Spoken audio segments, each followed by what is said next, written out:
Hello everyone guys, अगर आपने इस ड्रामा के पहले के पार्ट्स नहीं देखे हैं तो आई सजेस्ट आप पहले वो देख लीजिए ताकि आपको आगे की स्टोरी समझ में आए।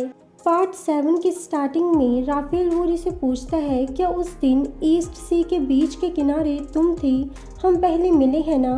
तो कांगजे कहता है, नहीं, वूरी कभी भी ईस्ट सी नहीं गई। राफेल फिर से पूछता है, क्या तुम वहाँ ग्रेजुएशन ट्रिप में नहीं गई थी? तो कांगजी कहता है, क्या तुम इतनी ज़्यादा लड़कियों से मिले हो जो तुम कंफ्यूज हो रहे हो? वूरी कभी भी वहाँ नहीं गई है। पर राफेल को तो पूरा यकीन था कि वो वूरी ही थी। ये बाहर आते हैं। मारिस से पूछती है, क्या तुम दोनों पहले मिले हो? राफेल कहता है, हाँ, कुछ साल पहले। ये पूछती है, क्या जब तुम मिले थे तब कुछ हुआ था? राफेल कहता है, नहीं, और इसे लगता है कि इनकी किस्मत ने इन्हें फिर से मिलवाया है। दूसरी तरफ वूरी कांगजे से माफ़ी मांगती है और कहती है, मुझे लगा उसे कुछ याद नहीं है। ये कहता है, कोई बात नहीं।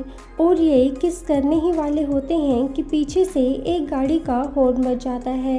यहाँ हम वूरी के नानी को देखते हैं जो कि वूरी के मॉम डैड को ऐसे देखकर शॉक्ड होती हैं।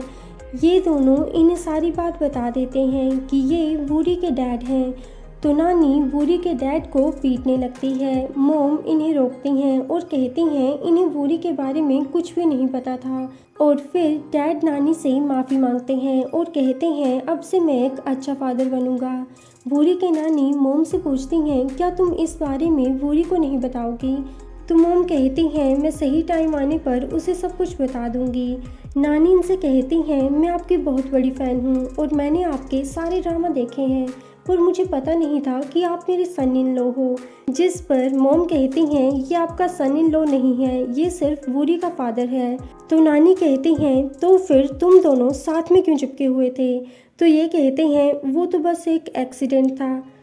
यहाँ राफेल डैड के पास आता है और इसे पता चलता है कि डैड ने डायमंड कॉस्मेटिक का सीईओ किसी और को बना दिया है, क्योंकि ये चाहते हैं कि राफेल सिर्फ हॉस्पिटल पर ध्यान दे।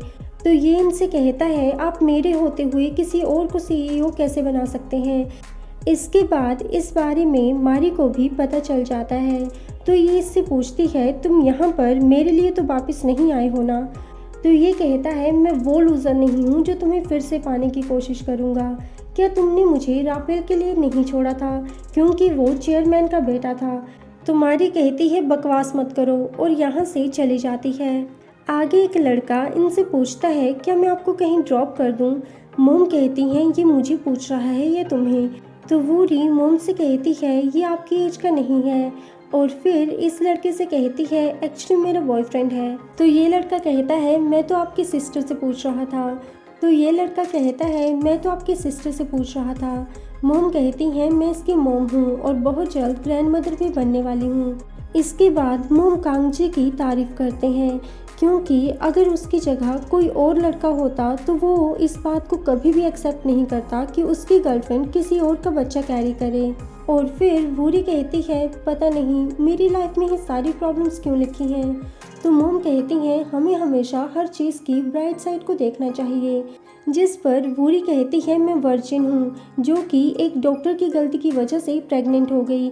और जिस दिन कांगजे मुझे प्रपोज करने वाला था उसी दिन मैंने उसे ये बताया कि मैं प्रेग्नेंट हूँ। तो आप कौन सी ब्राइट साइड की बात कर रही हैं? तो मोम इससे कहती हैं, अब जब तुम पहले से ही प्रेग्नेंट हो तो तुम्हें अब वर्जिन रहने की ज़रूरत नहीं है। तो वूरी कहती है, आप ये कैसी बातें कर रही हैं? इसके बाद वूरी कांगजे के पास खाना लेकर जाती है और जब कांगजे खाना खा रहा होता है तो ये इसके एडम्स एप्पल को ध्यान से देखने लगती है और इसे पता भी नहीं चलता कि कब इसने कांगजे के लेग पर अपना हाथ रख दिया है। तो ये हड़बड़ाते हुए यहाँ से जाती है।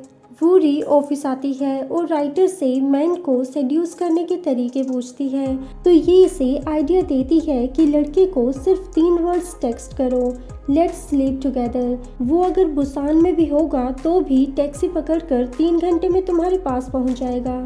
पर वूरी को ये आइडिया पसंद नहीं आता, तो ये इसे और तरीके बताने लगती है, जैसे कि कौन सा परफ्यूम यूज़ करना है, लड़के के सामने कैसे बिहेव करना है। दूसरी तरफ कांगजे मारी के पास आता है और कहता है, तुम्हें कल आना होगा। मारी कहती है, क्या ये करना ज़रूरी है? ये कहता है तुम्हें इन्वेस्टिगेशन के लिए मान जाना चाहिए, वैसे भी तुम्हारे खिलाफ कोई एविडेंस नहीं है। इसके बाद कांगजी कैमरा की हार्ड डिस्क ढूंढने के लिए हॉस्पिटल के उस एरिया में जाता है जहां पर हॉस्पिटल का वेस्ट मटेरियल रखा जाता है और बहुत ढूंढने के बाद इसे ये हार्ड डिस्क मिल भी जाती है, पर इसमें फुटेज क्लियर नहीं होती। तो ये इस हार्ड डिस्क को रिस्टोर करवाने के बारे में सोचते हैं। आगे ये तीनों डिनर के लिए आते हैं और यहाँ पर ये लड़की कांगजी से कहती है मैंने ये जॉब तुम्हारी वजह से ज्वाइन की थी, क्योंकि मैंने जब तुम्हें पहली बार देखा था मैंने उसी दिन सोच लिया था कि मैं तुम्हारी तरह एक डिटेक्टिव बनूंगी। तो ये कांगजी को छेड़ते हुए कहते हैं तुम तो बहुत पॉपुलर हो, कुछ टाइम एंजॉय कर लो, वैसे भी ये 4 दिन की चांदनी है, थोड़े टाइम बाद तुम भी मेरी एज के हो जाओगे। तो कांगजी से कहता है आपको पता है मैंने ये जॉब आपकी वजह से ज्वाइन की थी। तभी इन्हें किसी की कॉल आती है और ये यहाँ से बाहर जाते हैं। इसके बाद ये उस ऑफिसर की फैमिली को देखते हैं जिसे चेयरमैन किम ने मारा था और इनकी शॉप के बाहर केक रख कर यहाँ से चले जाते हैं। आगे कांगजी वूरी से मिलता है और इसे डिनर पर चलने के लिए कहता है।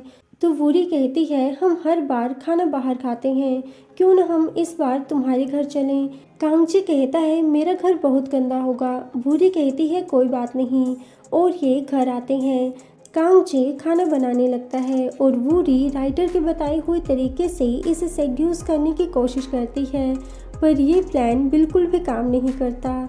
ये दोनों साथ में डिनर करते हैं और वूरी फिर से इसे सेड्यूस करने की कोशिश करती है, पर कांगजी को ये सब गलत लगता है और ये वूरी को घर से बाहर लेकर आता है।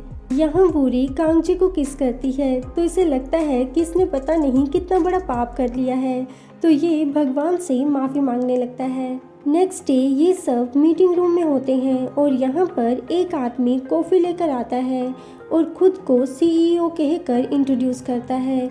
इसके बाद वूरी यहाँ पर अपना काम कर रही होती है, तभी राफेल यहाँ आता है और उस दिन के लिए वूरी से माफ़ी मांगता है और पूछता है क्या तुमने मुझे पहले ही पहचान लिया था।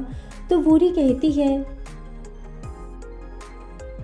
और पूछती है वो कॉफ़ी वाला आदमी कौन था। तो ये बताता है कि वो न्यू सीईओ है। तो वूरी कहती है तो क्या आपको निकाल दिया है।